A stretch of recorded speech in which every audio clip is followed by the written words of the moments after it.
아, 계속 로마서 말씀을 굉장히 중요한 말씀인데도 계속 이제 이걸 좀 본문을 넓게 잡고 그냥 쭉쭉 진행을 하는 이유는 여기 로마서만 계속 매여 있지 않으려고 그러는 거예요. 그래서 로마서 이제 나중에 다 하고 나게 되면, 왜냐하면 뒷부분에 가면 너무 귀중한 것들이 많이 있기 때문에 그렇습니다.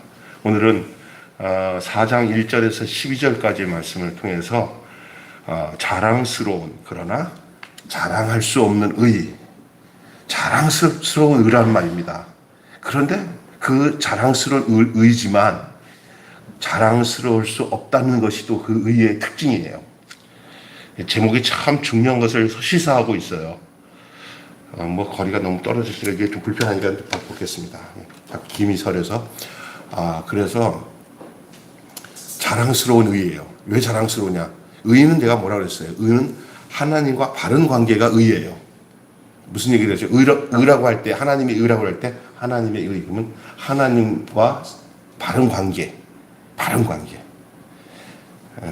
하나님의 목적이 나의 목적이 되고, 하나님의 뜻이 나의 뜻이 되는 것이 하나님의 의예요. 그게 이제 우리 안에 이루어질 때 그 의가 우리 안에 임한 거죠. 하나님과 따로 노는 게 아니라 하나님과 함께 가는 거죠. 동행하는 것. 하나님의 의예요. 이게 참 자랑스럽고 복된 거예요. 우리 믿는 자에게 있어서 이 의는 너무나 귀중한 거죠. 너무나 감사한 거죠. 이게 자랑스러운 거예요. 여러분, 이건 자랑스러운 겁니다. 우리가 어떻게 하나님의 뜻을 알 수가 있고, 하나님의 목적을 알 수 있고, 하나님이 우리에게 행하신 경륜을 우리가 어떻게 알 수가 있겠습니까? 근데 우리는 그가 우리에게 원하셨던 그 뜻과 그 경륜과 그 목적 안에 우리가 있잖아요. 그래서 우리는 자랑스러운 거예요. 그런데 또 한편으로는 우리가 그것을 가지고 우리가 뭐가 했다고 자랑할 수 없는, 사람에게서는 자랑할 수 없는 의예요. 그러나 하나님 편에서 볼 때는 자랑스러운 의지만, 하나님만 생각하면 자랑스러운데, 내 편에서 볼 때는 내가 한 게 하나도 없는, 내가 내놓을 게 하나도 없는 의예요. 그래서 자랑스러운 의예요. 오늘 설교 다 끝난 거예요. 그게 이해가 되면은 오늘 말씀 드리고자 하는 이 의미를 다 끝낸 거예요, 설교. 그래서 우리 기도하고 예배를 마치겠습니다 해도 되는 거예요. 알면은 여러분이. 다시 얘기하겠습니다. 하나님 편에서 볼 때는 자랑스러운 의예요. 정말 우리는 정말 이 자랑을 어찌할 수가 없어요. 그러나 우리 편에서는 아무것도 할 수 없어서 자랑할 수 없는 의예요. 그렇기 때문에 자랑스러운 의예요. 그래서 이 오늘 본문의 내용은 신앙의 본질, 믿음의 본질은 우리 생명이 하나님께로부터 왔습니다. 우리의 생명이 우리에게서 나온 게 아니라 우리의 생명이 하나님께로부터 왔습니다. 그리고 하나님으로부터 왔고 또 그분에 의해서 그 믿음이 유지됩니다. 내가 믿음을 소유하고 믿음 안에 사는 것이 내 안에 그분이 계시기 때문에 그 믿음이 존재하는 거예요. 믿음이 뭐 내가 막 만들어내고 내가 막 생각하고 내가 막 노력하면 생기는 믿음이 아니에요. 찬송가 중에서 참아도 못하네, 눈물 많이 흘려도 겁을 없게 못하고 울어도 못하네, 못해요. 우리의 믿음은 우리 안에서 계신 그분이, 우리 안에서 생명으로 오신 그분에 의해서 유지가 되는 거예요. 바로 살아계신 예수 그리스도요. 우리 안에 생명으로 오신 예수 그리스도로 우리 안에서 유지가 되는 거예요. 내가 사는 게 아니라 내 안에 오신 그 생명이 나로 그 삶을 살도록 나를 이끄시고 인도하신다는 거예요. 우리가 하나님의 것이고 또한 그분을 위해 존재한다는 사실을 우리가 인정하는 거예요. 우리가 누구 거요? 하나님의 것이고, 또한 그분을 위해서, 우리 안에 있는 그분을 위해서 우리가 존재한다는 사실. 그분을 위해서 우리가 존재하는데 우리가 뭐 또 그분을 위해서 할 게 없어요, 사실. 그분이 내 안에 살도록 하는 게 그분을 위하는 거예요. 주님 찾아오셨네, 모시어 드리세. 가시관을 쓰셨네, 모시어 드리세. 그냥 그분이 내게 살 수 있도록 내가 그냥 문만 여는 게 내가 해야 할 일이에요, 사실은요. 근데 그것도 못하는 사람들 많아요. 안 믿으니까. 그걸 안 영접하니까. 내 주권을 뺏기기 싫으니까. 나는 내가 내 노력으로 한번 살아봐야겠어 하는 생각을 갖고 내 똑똑함, 내 지식, 내 의지 이거 가지고 살려고 하는 사람들에게는 주님이 그 안에서 존재할 수 있는 자리가 없어요. 그러니까 나는 죽고 내 안에서 그리스도에서 다시 사는 그 존재, 그 사실을 인정하는 거예요. 나는 그런 사람입니다. 나 존재는 내 거는 하나도 없습니다. 나는 주의 것입니다. 사나 죽으나 나는 주의 것입니다. 한번 따라서 합시다. 사나 죽으나 나는 주의 것입니다. 내가 살아도 주를 위해 살고 죽어도 주를 위해 죽나니 그런즉 사나 죽으나 나는 주의 것입니다. 주의생 주의사 사나 죽으나 주의생 주의사. 주를 위해서 죽고 주를 위해서 사는. 그래서 내가 내 게 아니라 주의 것입니다. 이제는 나는 죽고 내 안에 그리스도로서 사는 거죠. 그게 우리 존재라는 거예요. 그걸 내가 두말 없이 그냥 인정하고 그 존재로서 내가 살아가는 게 그게 믿음이에요. 뭐 믿음을 내가 말 만들어서 내 안에 신념을 가지고 뭔가 이루어나가는 게 믿음이 아니라 도리어 내가 신념을 이룰 내가 죽는 거예요. 신념을 이룰 내가 죽는 거예요. 그리고 그의 이끄심에 따라서 나는 그냥 그의 이끄심에 따라서 살아가는 거예요. 어떻게 보면 그럼 나는 뭐야? 나는 아무것도 하지 말라. 그거예요, 그거. 나는 아무것도 하지 말라는 거예요. 그럼 하지 말라고 해서 아무것도 안 하냐? 그분이 나를 점유하시고 그분이 나를 이끄시면 내 뜻대로 안 살고 그분 뜻대로 살도록 나를 이끄신다는 거예요. 이해가 되십니까? 대부분 싸움이 일어나고 다툼이 일어나는 것은 뭐냐면 내 목적을 가지고 주의 이름을 팔아가지고 뭘 하려고 할 때 믿는 사람들 안에서 싸움이 일어나는 거예요. 어떻게 저 사람들은 하나님 믿는다고 하면서 왜 저렇게 안 맞아? 왜 그러냐면 다 자기 뜻을 가지고 싸우기 때문에. 교회들 보면은 그냥 커져서 헤게모니가 있는 교회 있잖아요. 다시 말해서 재산권 가지고 싸우고 기득권 가지고 싸우는 교회들 가끔 나오잖아요. 그러면 거기 보면 다 하나님 잘 믿는데요. 서로가 저쪽에서 서로 철학기도 하고 그래요. 요 화곡동에 가다 보면 무슨 교회가 무슨 석교회가 있어요. 거기 얼마 전에 내가 성서유니언에 갔더니 거기 간사가 그 교회 출신이야. 근데 자기 교회 얘기를 하는데 막 울면서 얘기를 해. 근데 뭐냐? 원로 목사님 밀어주는 한 파랑 이 장로들이 세워가지고 있는 담임 목사님 한 파랑 예배당이 두 개가 있어요. 이쪽에 하나 이렇게 한쪽에서는 그쪽에도 예배를 두 군데 드리는데 서로 철학기도 하면서 주여 우리 뜻을 이루어 주시어서 계속 그렇게 그 뭡니까 그게? 나는 어느 하나가 그냥 포기하면은 그게 이기는다고 봐요 나는. 그게 그리고 그 사람이 포기하고 했잖아요. 그 사람 진 거예요, 진 거. 자기가 끝까지 우겨댄 사람은 진 거예요. 그냥 세상적으로 이긴 것 같은데 그건 진 거예요. 근데 둘 다 포기 안 해요. 끝까지 갈 대로 가는 거예요. 그러니까 막 정신이 없더라고요. 뭐야 이게? 자기 똑똑이 자기 생각들이 강한 거예요. 뭐 하나님의 이름을 걸고 우리가 옳다는 거예요. 이건 선악과의 효력이에요. 선악과에서는 악한 게 더 문제가 아니에요. 대부분 싸우는 게 선한 거 가지고 싸워요. 옳은 거 가지고. 내가 옳다. 그러니까 죽질 않아서 그래요. 아담이 안 죽어서 그래요. 옛사람이 안 죽으면 자꾸 싸우게 돼 있어요. 근데 목사님 쉽게 포기하게 돼요. 그놈들 주면은 어떻게 한 건데 그걸 줘요 그거를요 그래요. 진짜 들어보면요. 바보가 돼야 이 땅에서 예수님이 원하는 삶을 살아가요. 그래서 예를 들어서 십자가 자리에 십자가를 강조하고 진짜 십자가를 알면요. 신앙생활에 갈등을 느낍니다. 근데 믿기 좋은 복음이 뭔지 아세요?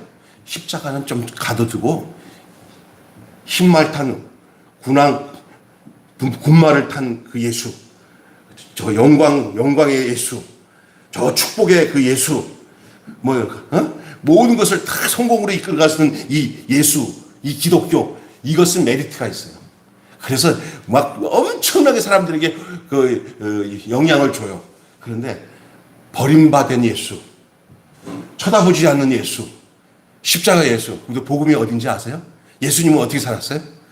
그 당시에 천사들아 쓸어!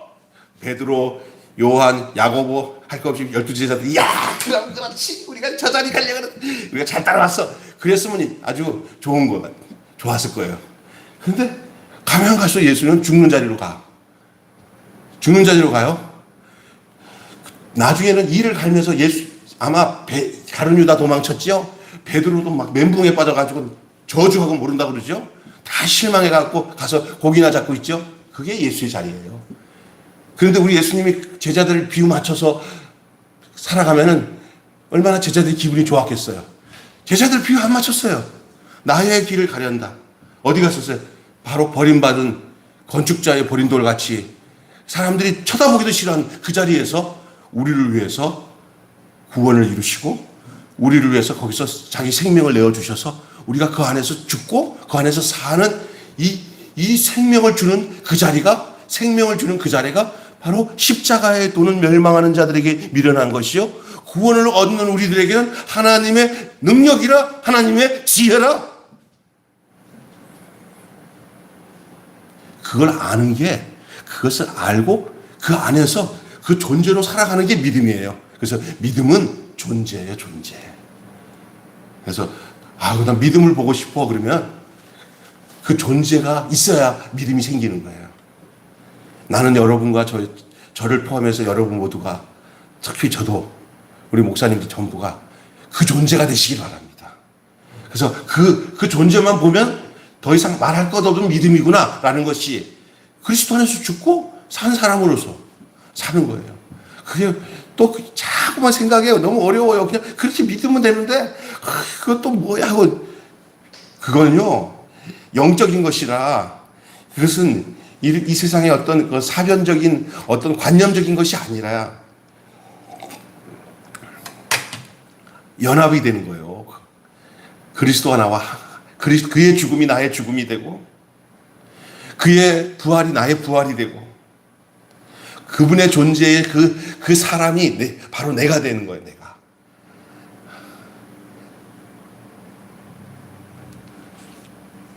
예수님은 자신이 한 분이 그냥 이 세상의 구세주가 되기 위해서 오신 거 아닙니다. 모두를 구세주로 만들기 위해서 구세주로 오신 겁니다. 그럼 구세주가 굉장히 거대하다고 생각하지 마십시오. 나를 통해서 예수를 만나고 하나님께로 가도록 내가 그런 삶을 살아가는 것이 곧 뭐예요? 곧 그게 그리스도의 생명의 분배를 받은 그 생명적 존재예요. 그걸 말해서 믿음이라는 거예요. 바울의 모습이 성경을 쭉 보니까 바울의 모습이 그 모습이었는데 우리는 바울을 숭배합니다. 바울은 그럴 수밖에 없었지만 우리 믿음의 스타일은 늘 비나이다 복이나 주십시오 하는 비나이다 스타일이 우리가 믿는 믿음입니다. 잘못된 믿음입니다. 그 사람으로 사는 겁니다. 바울이 예수 그리스도로 살았던 것처럼 우리도 바울처럼 예수 그리스도로 사는 겁니다. 그게 믿음입니다. 이해가 되셔야 됩니다. 근데 자꾸 우리는 지식으로 성경을 파헤쳐가지고 그 많은 지식을 가지고 내가 인정하고 긍정하면은 그게 믿음이라고 생각하는데 그건 지적 동의입니다. 이순신이 살아계셨구나, 있었구나, 알고 있는 것이 믿음이요? 그건 지적 동의입니다. 세종대왕이 있었지? 그렇구나. 하고 아는 건 무슨 그게 믿음입니까? 귀신도 믿고 떨어요. 다 알아요. 허탄한 사람아. 귀신도 믿고 떠느니라. 그러니 행함이 없는 믿음은 곧 죽은 믿음이다 하는 얘기를 하는 거잖아요, 그게. 그 행함이라는 것이 뭐 인간의 의지로 나온 행함이 아니라 그 존재로 나타난 믿음이란 말이에요. 그 존재로 다시 그 사람이 되어서 예수를 먹은 사람, 예수의 생명이 들어온 사람, 그 사람이 그 믿음이고 그 사람의 존재가 행함으로 나타난다는 말이에요. 그 생명이.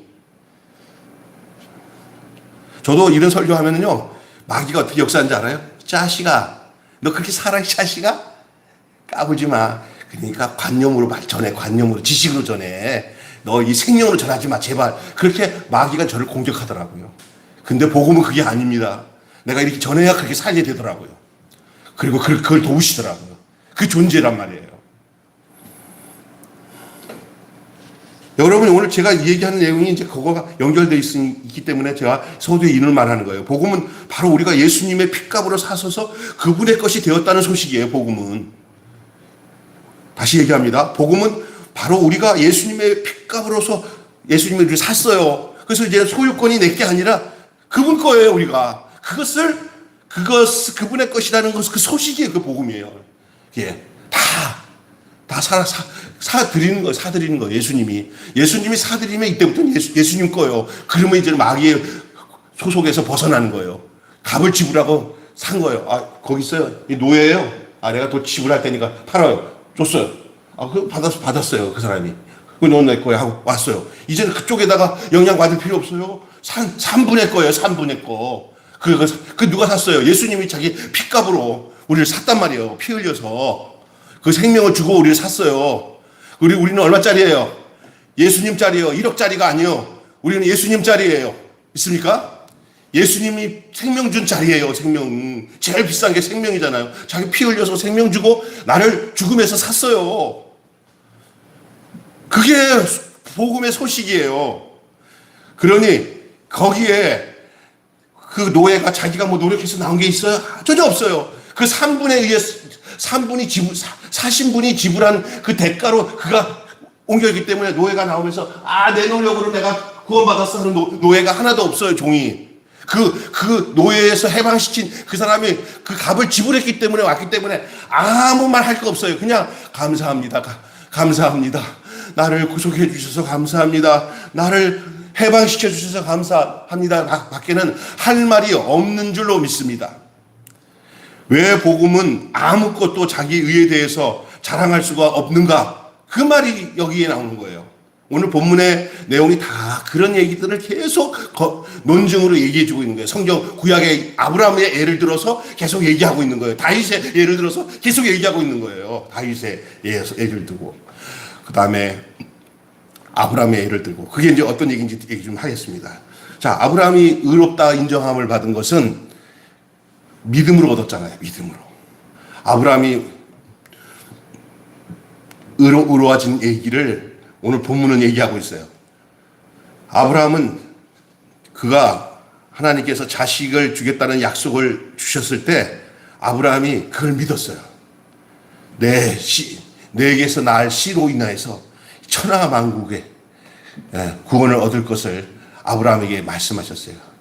그래서 그 과정 속에 아브라함은 그거를 믿지 못해가지고 그냥 처음에는 종인 엘리에셀이 내 후사인 줄 알고 처음에는 엘리에셀 전에는 또 누구였냐면 혹시나 내 조카 롯이 내 후사겠지 하고 인간적으로 그때는 뭐 이제 믿음이 싹이 트기 전에 또 그런 생각하고 데리고 온 거예요. 근데 전혀 아니야. 롯이 떠나가고. 그냥 이제 없으니까 이제는 그 몸종 중에 크게 정말 진짜 지혜로운 종인 엘리에셀이 자기 후사인 것처럼 생각하고 키웠더니 또 이것도 아니야. 하나님이 아니라는 거야. 그런 그 과정 속에 그가 착각을 하고 살았던 게 한두 번이 아니야. 착각이야, 착각. 자기 마음 가는 대로 생각을 했지만 하나님은 아니야. 그런데 그가 좀 지나서는 이제는 하나님 내 몸에서 날 씨로서 네 후사가 날 것이다. 그 씨가 결국은 이제 거슬러 올라가면 하나님의 목적과 뜻으로 가다면 그 씨가 그리스도지. 그런데 그 씨가 바로 갈라디아서는 이삭이다. 약속의 여인에게서 난 그 여인, 사라에게서 난 아들만이 뭐냐면 그 씨인데 그거 다 정확하게 갈라디아서 얘기하잖아. 그 씨인데 그리스도다 그랬어요. 이삭을 그리스도다 그러잖아요. 이 아브라함의 이야기가 그 아브라함의 이야기로 끝나는 게 아니야. 오늘 우리에게 시사하고 있는 그 중요한 내용이 거기 담겨져 있어요. 그런데 아브라함이 그 이삭을 얻기 전에 또 실수하잖아요. 또 자기 뜻을 가지고 또 하나님의 뜻을 곡해하고 또 실수한 게 뭐냐면요. 13년 전에 이삭이 나기 13년 전에 그냥 두 내외가 그냥 어디에 꼬드겨가지고 그냥 몸종 하나 데려가고 거기서 아기를 낳잖아요. 아브라함의 씨가. 지금도 그 아기 때문에 지금도 그 중동 지역에 지금도 계속 그 싸움이 나오는 거예요. 지금도. 아브라함까지는 그들도 조상이 같아. 그들의 조상은 이삭은 몰라. 근데 그 이삭이 바로 그리스도예요. 그리스도. 그걸 갈라디아서에서 정확히 약속된 씨. 사라에게서 날 씨. 하나님은 그 부부에게 함께 약속하신 그 씨. 그게 바로 이삭인데 그 씨에서 난다. 이렇게 했을 때 아브라함이 그 자식의 약속을 받고 그 믿음이 이삭을 낳을 때까지의 믿음도 하나님 그 과정 속에서 다 하나님 다루셔요. 결국은.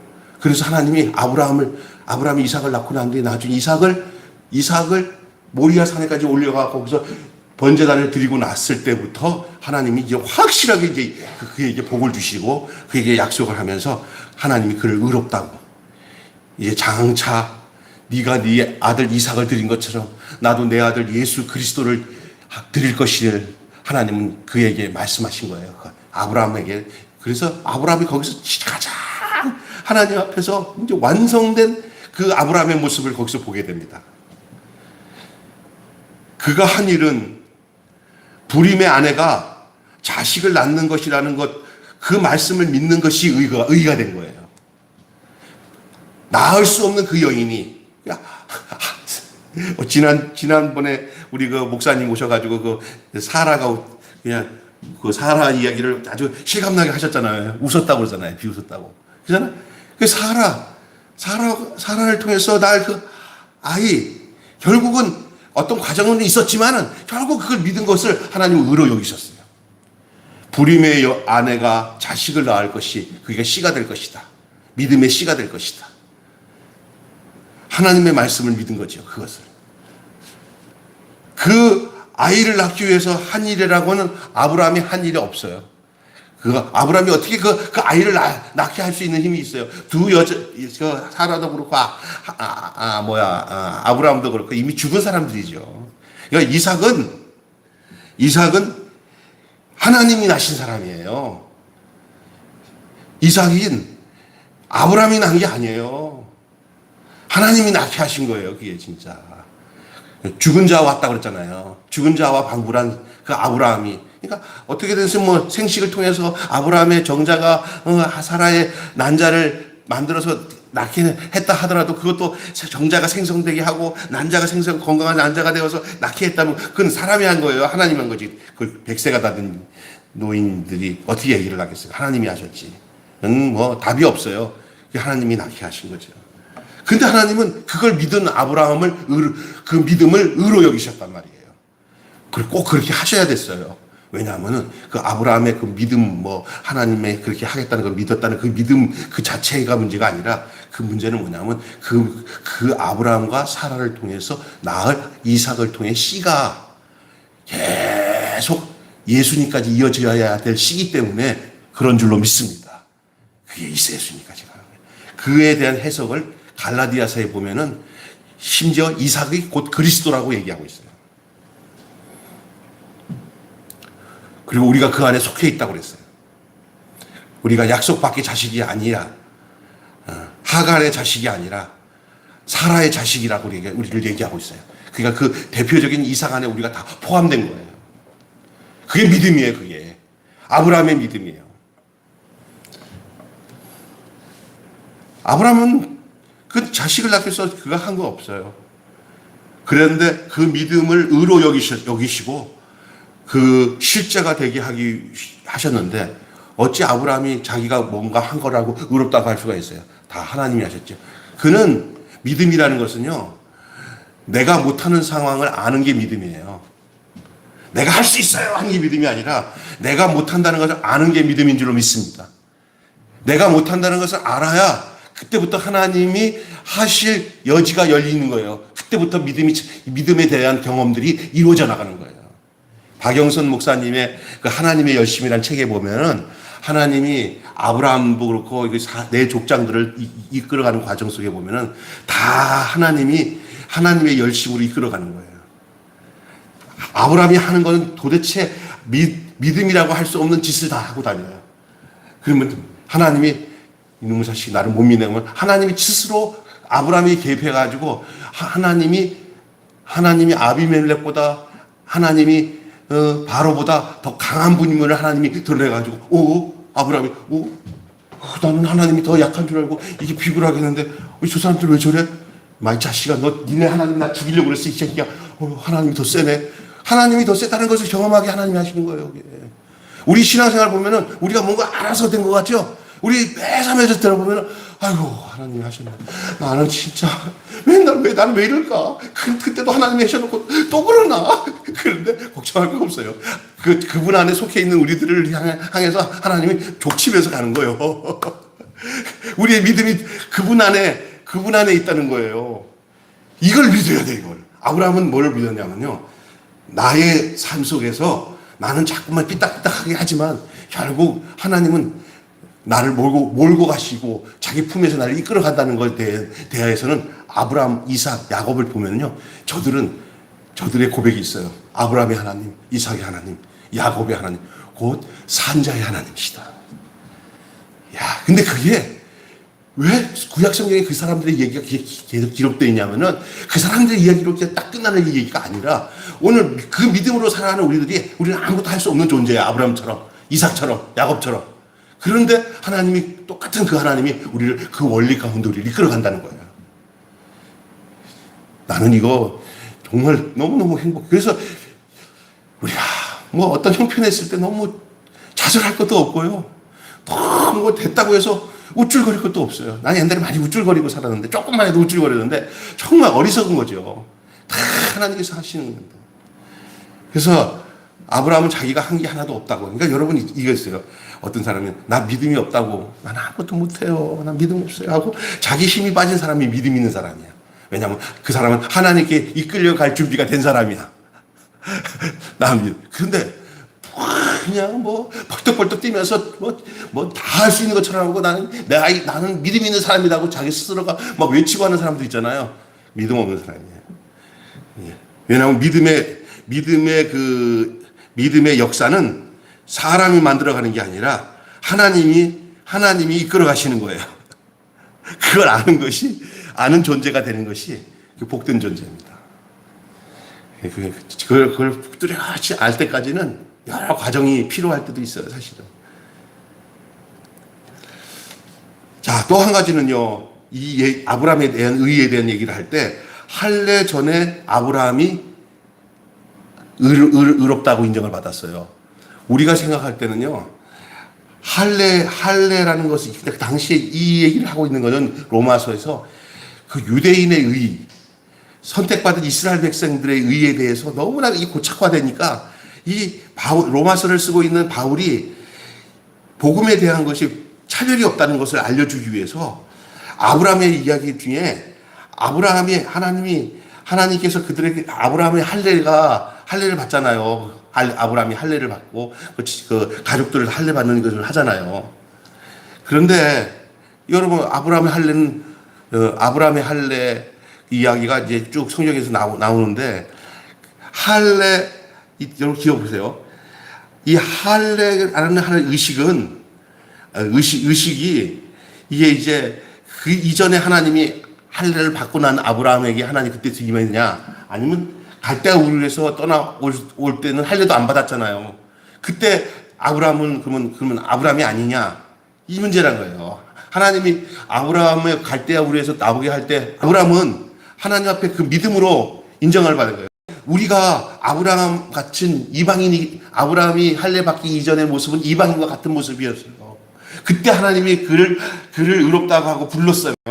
그러니 이 본문에 오늘 로마서 얘기잖아요. 그 이방인들이 지금 할례를 안 받았어도 아브라함이 무할례 시에 받았던 그 믿음을 쫓는 우리들이 바로 그렇지 않냐 그 얘기를 하고 있는 거예요. 그러니까 자꾸만 이게 어떤 이런 할례 무할례로 하나님을 가둬버리면 안 된다는 얘기예요.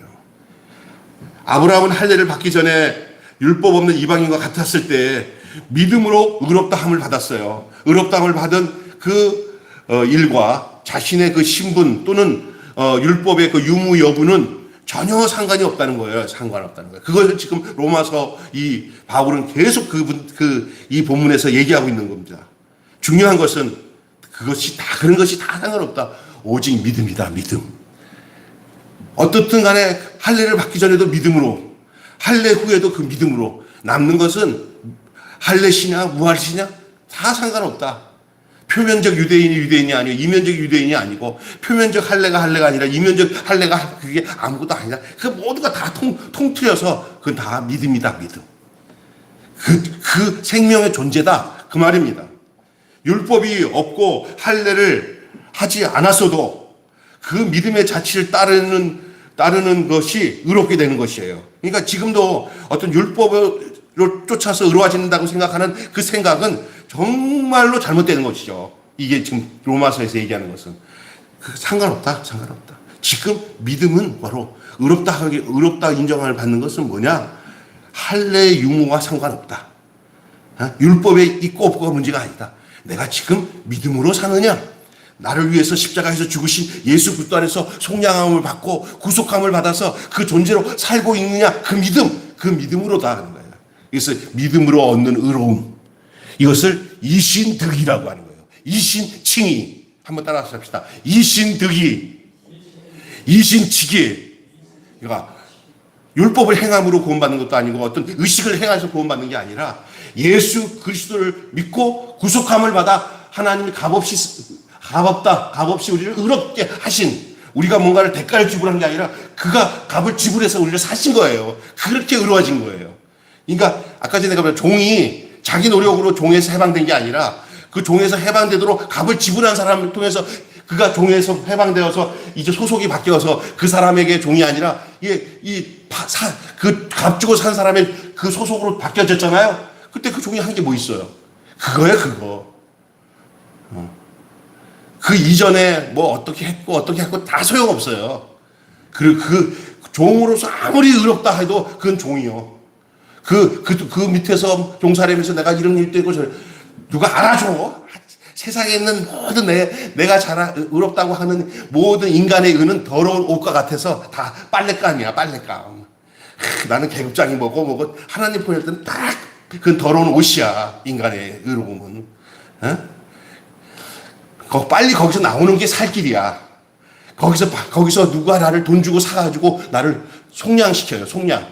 돈 주고 이거 내가 살게 하고 데리고 나와서 하나님의 부르심으로, 택하심으로 거기서 소속이 바뀌어갖고 하나님의 사람으로 옮겨진 게 그게 속량이야. 그 속량의 값이 뭐냐면 1억짜리도 아니고 2억짜리도 아니고 예수님의 생명짜리야. 자신의 십자가에서 죽음으로 우리를 일로 옮겨놓은 거야, 그게. 그것을 구속이라고 하고요. 우리를 속량했다고 하는 거예요, 속량.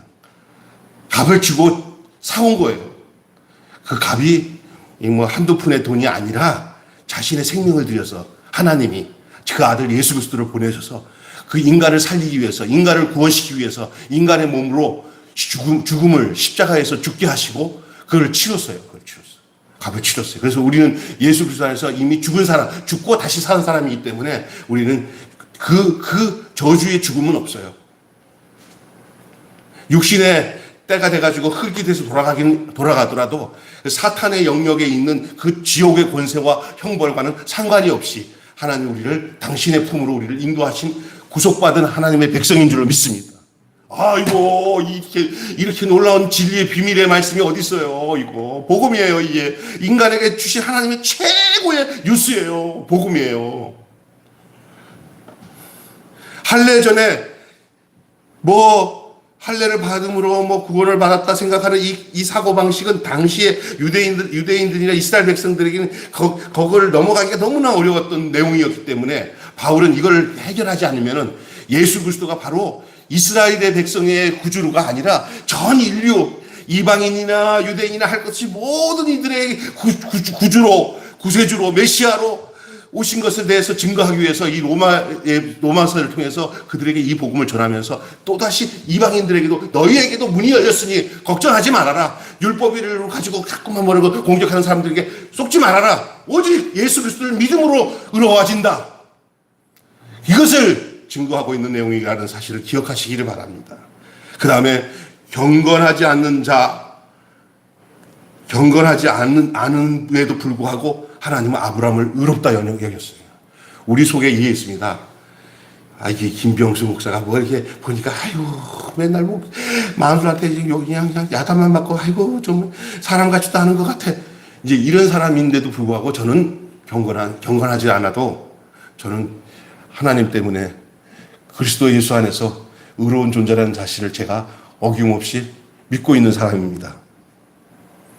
그래서 저에 대해서 어떤 편견을 가지고 저를 쳐다보면서 당신이 그렇게 믿으면 뭐해 해도 제 안에 있는 이 확실한 주님과 함께 한 자리에 대해서는 누구도 빼앗을 수 없음을 나는 알고 있습니다. 여러분 그런 착각에 빠지시지 마세요. 내가 이렇게 도덕적으로 온전하지 못해서 나는 하나님의 백성이 안 될 거라는 요런 요소가 사탄이 우리에게 최종적으로 우리를 덜미를 잡아가지고 그분 안에 살지 못하게 하는 방법이라는 사실을 알아야 됩니다. 이제 넉넉하게 자기의 부족함 가운데서 자기의 연약하고 자기의 온전치 못함에도 불구하고 나를 하나님이 구속해서 당신의 안에서의 그 백성으로 그 존재로 나를 만들어 주게 되면 뭐가 생기냐면요. 다른 사람에 대한 부족함에 대해서도 나 같은 사람도 하나님이 구원해 주셔서 이런 위치에서 행복하게 사는데 다른 사람에 대해서 그 선악으로 판단하지 않은 존재로 살도록 이끄시는 것을 여러분 아셔야 됩니다. 오늘 본문이 그거와 아주 연결되어 있다는 얘기예요. 보세요. 예. 경건치 않음에도 불구하고 여기서 잘못 생각하면은 그래 맞다. 이제 믿음으로 사는 사람들은 하나님의 존재 사람은 막 살아도 돼. 그 얘기가 아니에요. 구원받는 조건이 인간의 경건함에 있다는 것이 아니라는 거예요. 자기의 어떤 노력이나 도덕적으로 뭐 이렇게 하는 데 있지 않은 거예요. 하나님의 전적인 택하심이에요. 하나님의 부르심이에요. 아브라함을 불렀단 말이에요. 예? 율법의 순종의 여부가 의가 되는 것이라고 의의 기준이라고 한다면은 갈대아에서 하란에서 하나님께서 아브라함을 그런 기준으로 한다면은 아브라함을 불렀겠어요, 안 불렀겠어요? 안 부르죠. 왜 안 불러요? 아브라함은 진짜 하나님과는 관계없이 그 기준으로 본다면은 그의 직업 자체부터 그가 살고 있는 그 땅 자체부터 하나님이 그를 택하기에 적합치 않게 보이는 그런 사람이에요. 왜 그런지 아세요? 우상장사였어요, 아버지가. 우상상사. 하나님이 제일 싫어하는 우상을 만들어서 파는 장사였고, 그 갈대아 우르 땅이 뭐냐면 가장 타락한 도시였어요. 예? 그런데도 불구하고 그 선한 것이 없는 곳에서 하나님이 갈대아 그런 조건을 가지고는 아이고 저는 조건이 안 맞네 하고 안 불렀으면 부를 수도 없는 사람인데 하나님은 그럼에도 불구하고 하나님 그와 상관없이 아브라함을 택했어요. 충분히 그가 의로워서 그에게 이삭이라는 자식에 대한 약속을 해주신 것도 아니에요. 그냥 전적으로 아브라함 쪽에서는 아무 조건이 없는데 그냥 하나님이 손을 내미신 거예요. 아브라함이 하나님의 손을 잡은 게 아니에요. 하나님이 손을 내미신 거예요. 우리 개개인 다 마찬가지입니다. 여러분의 이 믿음 안에서 구원받고 하나님의 자녀가 되는 이 놀라운 사실에 대해서 여러분이 그 존재로 살고 있을 때 여러분이 알아야 될 것은 하나님이 손을 내밀어서 내 손을 잡아주셨구나. 아멘. 이거밖에는 할 말이 없는 사람이 돼야 우리가 겸비한 마음으로 하나님의 뜻을 따라갈 수 있는 복된 존재의 삶을 살게 되는 것입니다. 하나님의 손을 내미심이었기에 그의 믿음이 가능했던 거예요. 그게 어떤 믿음이 있었기 때문에 그가 하나님께로 온 게 아니야. 하나님의 손을 내밀었기 때문에 그 반응에 나타난 게 믿음이었어요. 어떤 이제 아브라함이 그래도 그 싸가지가 있으니까 하나님의 손을 내밀었으니까 따라왔지 이렇게 얘기해도 좀 틀린 얘기가 아닐 수도 있겠지만은 그러나 어떻든 아무나 하나님이 손을 내민 건 아니에요. 하나님은 자기 손을 잡을 자에게 손을 내미시지. 그렇다면 여러분은 복 있는 사람들이에요. 하나님의 손을 잡을 자라고 하나님이 여겼기 때문에 손을 내밀었고 우리는 그 손을 붙잡고 하나님 편으로 온 줄로 믿습니다. 예. 안 그랬으면 우리 집사람이 얘기했나? 어젠가? 저 집사람이 이게 피곤해가고 애물애물 하니까 내가 집사람 얘기를 해야 집사람이 이제 정신을. 누구지? 같이 아는 저희 자매, 아버지가 돌아가시기 직전인데도 그렇게 착하고 그렇게 세상적으로 깨끗하고 반듯한 사람인데 돌아가시기 전에 그렇게 복음을 전했는데도 자기가 죽는 날까지도 자기 의로움이 강한 사람이기 때문에 복음을 안 받아들인다고 우리 집사람이 얘기하더라고요. 야, 세상에 그런 사람도 있나? 죽음 앞에서도 저렇게 자기 의를 가지고 떳떳한 사람이 있나? 그거는 복이 아니라 그건 저주입니다. 하나님이 손을 내미는데도 죽음을 꼴딱 넘기는 그 순간까지도 나를 위해서 십자가에서 죽으신 예수님 앞에 자기의 그 약한 마음을 가지고 손을 내밀 때 손을 못 잡는다는 것은 불행한 거예요. 그건 뭐냐? 난 당신 없어도 내 의로움으로도 내가 갈 곳은 갈 수 있어. 이게 얼마나 무서운 부분이에요. 그 얘기 들으니까 나도 그럴 수도 있겠구나. 집사람이 나한테 그 얘기하는데 그래서 그 어르신이 자기 의가 되게 강했나 봐. 그런 것 같다고. 그 자기 의가 자기를 죽이는 거예요. 나는 아무것도 할 수 없는 당신이 나를 손난 내밀면 나는 당신이 손에 나 이끌려서 산다는 게 너무나 감사해요 하고 이렇게 손에 잡혀온다는 게 얼마나 복인지 몰라요. 예. 나는 원래 이렇게 강한 사람인데 아닌가 봐. 아니기 때문에 온 거예요. 자기 의가 강하고 자기 똑똑으로 사는 사람은 하나님이 필요 없어요. 그래서 하나님 손 못 잡아요. 그냥 아브라함은 하나님이 손을 내밀었을 때 하나님이 아브라함은 손을 내밀었을 때 아브라함은 그 손에 붙잡혀서 왔어요. 모두가 다 주의 손에 이끌려서 사는 사람이 믿음의 사람인 줄 믿습니다. 저도 생각해 보니까 참 주의 손에 이끌린 거죠. 여러분 다 그래요. 주권이 내게 있는 게 아니에요. 내가 선택한 게 아니에요.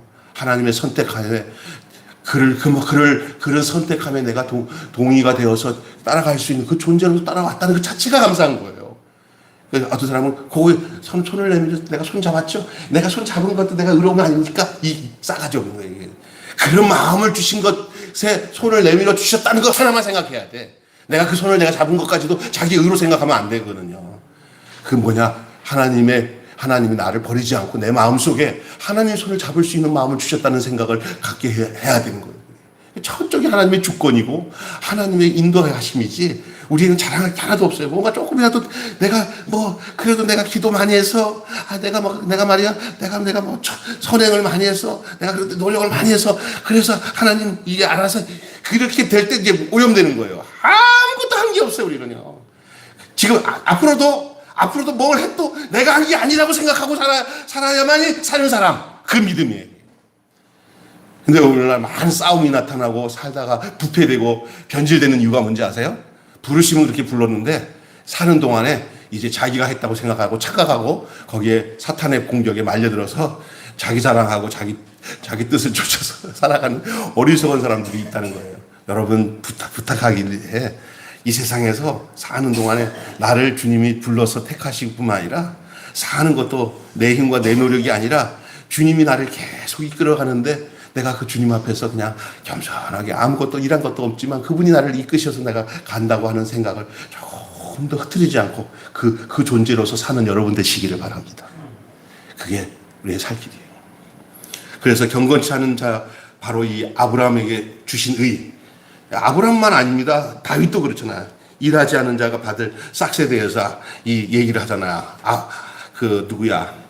다윗에 대해서. 이거 다윗 얘기하다 보면 시간이 많이 가요. 여기까지만 말씀을 나누고 여러분 죄의 대가를 직접 치르지 않았는데도 의롭다함을 얻는 것이 은혜다.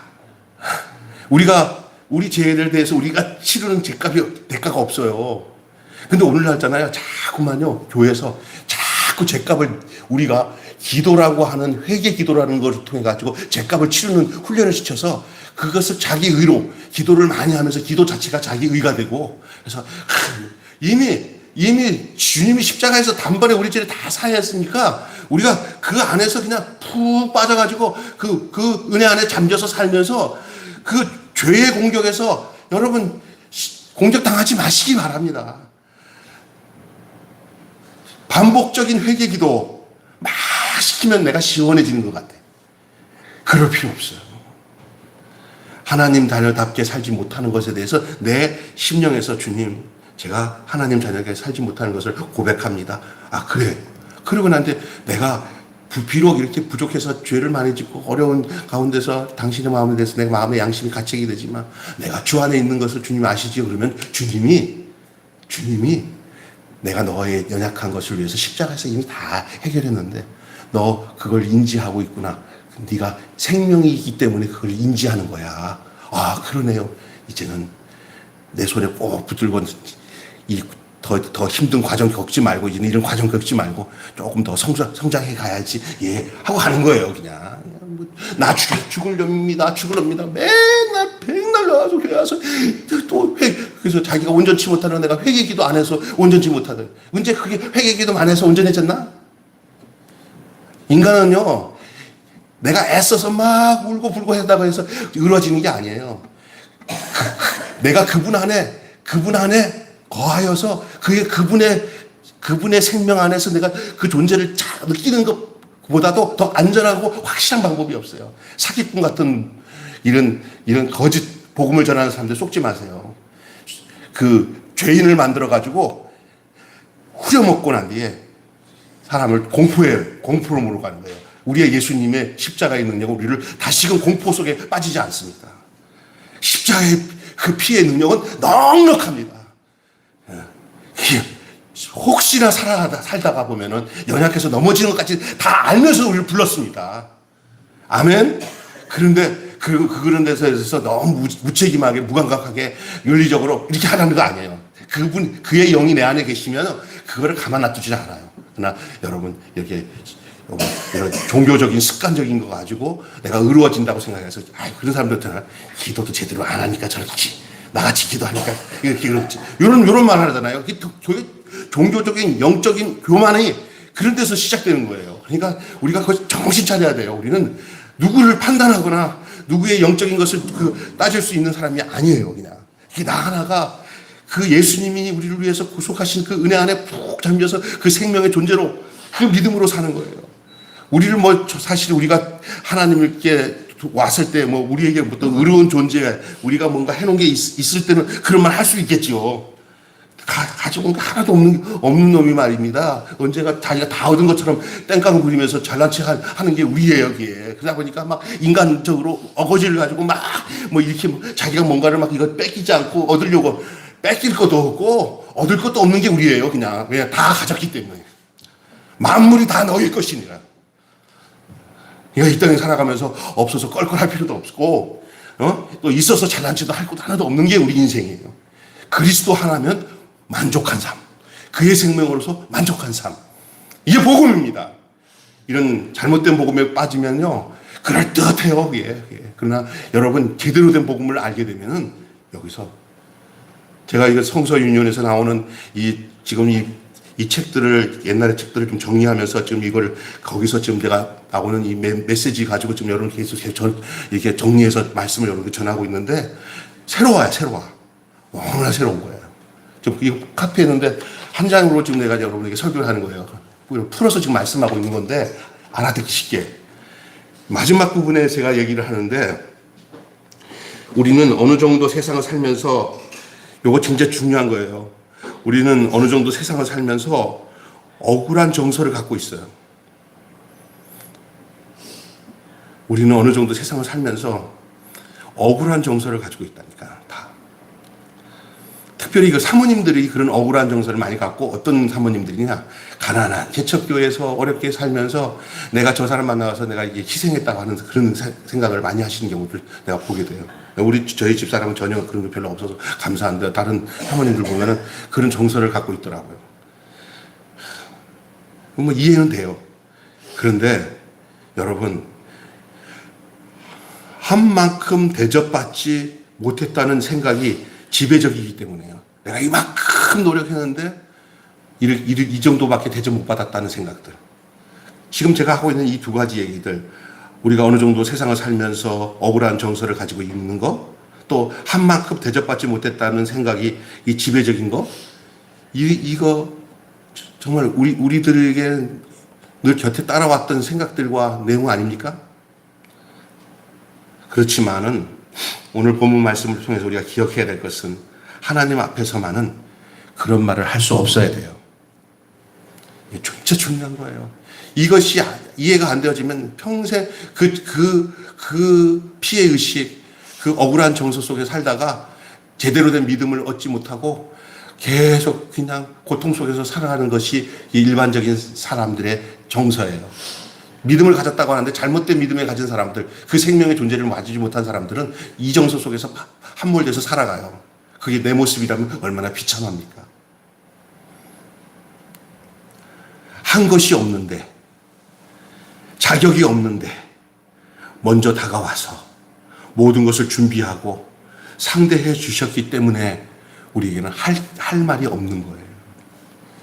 이게 정말 그냥 거저 얻은 은혜인데 그 은혜가 엄청난 생명의 은혜인데도 불구하고 그냥 지푸라기 같은 엉뚱한 거 가지고 그거 없다고 그냥 토덜거리고 있는 모습이 얼마나 유아틱하고 얼마나 어리석은 일입니까? 오늘 우리가 그런 경우가 많거든요. 오늘 그 생각에서 완전히 벗어나서 하나님이 우리에게 생명 주신 거. 내가 아브라함의 믿음을 쫓아 나 아무것도 아니지만 당신이 손을 내밀어서 내가 끌려온 인생이, 그리고 이 많고 많은 세상 속에서 헛것을 향해서 살아가는 많은 그 사람들 가운데서 나를 당신의 종을 삼으시고 성도를 삼으시고 매일 교회 식구 삼아주시고 사모 삼아주고 목사 삼아주신 거, 장로 삼아주신 거, 이거보다 얼마나 더 큰 애가 있습니까? 그건 내가 뭐 한 거 하나도 없는데도 이 하는 거 하나도 없는 것인데도 얼마나 이게 자랑스러운, 그러나 자랑할 수 없는 이게 바로 오늘 우리에게 주고자 하는 이 진짜 믿음에 대한 내용이고 하나님이 우리에게 주신 의로움이란 말이에요. 언제든지 내가 먼저 다가간 게 아니라 나에게 찾아오셔서 당신을 내가 따라갈 수 있을 거라고 알고 찾아오셔서 나를 붙들고 거기서 건져주셔서 이제 이만큼까지 인도해 주셨는데, 앞으로의 삶도 그분의 손을 따라 가는 것이, 그분의 손을 따라 그 생명의 길을 가는 것이, 그게 우리의 의고, 그게 우리의 존재고, 우리의 진정한 믿음의 그 모습인 것을 믿으시기를 바랍니다. 아멘. 그렇습니다. 그렇기 때문에 할 말이 없게 하는 것, 할 말이 없는 것이 은혜입니다. 그냥 우리에게 할 말이 없이, 지금도 그 은혜예요. 그래서 나의 나 된 것은 주님의 은혜다라는 말을 할 수 있는 거죠. 지금까지 지내온 거 주의 크신 은혜라. 오늘 이 로마서를 통해서 우리에게 주시고자 하는 이 메시지가, 오늘 제가 여러분에게 준비한 말씀, 나누려고 할 말씀 여기까지입니다. 기도하고 마치겠습니다. 하나님 아버지, 믿음으로 얻는 의는 은혜로 된 것이기 때문에 자랑할 수 없는 것인 줄로 믿습니다. 하나님, 오늘 이 본문의 말씀을 통해서 하나님, 저희의 실존적인 존재를 바로 알고 우리가 한 것 하나도 없어, 그냥 당신의 전적인 은혜로 우리를 이끄셔서 여기까지 인도하셨고, 또 앞으로도 우리가 아무런 걱정도 할 것 없이, 우리가 애쓸 것도 없이 당신이 우리를 이끄신 대로 삽니다. 때로는 육신이 피곤할 수도 있지만, 그러나 그 육신적인 피곤이 우리의 이 존재적인 이 믿음을 훼손하는 일이 없도록 우리 하나님, 우리 안에서 우리의 속사람이 날마다 그 주님 안에서 강건해지고, 하나님이 주시는 그 하늘의 위로로 우리 안에 늘 희락과 기쁨이 넘침으로 인해서 때로는 우리가 육신적으로나 환경적으로 어려움을 당했어도 당신이 나를 선택하시고 부르신 그 손내밀어서 나를 이끌어내셔서 그 악한 어둠과 죄악과 저주와 사탄의 속에서 우리를 건져내서 속량해 주신 그 은혜를 생각하면 더 이상 말할 것이 없이 감사한 것밖에 없다고 고백할 수 있는 저희들 되게 해 주시옵소서. 우리 주 예수 그리스도 이름으로 기도하옵나이다. 아멘. 주님 가르치신 기도로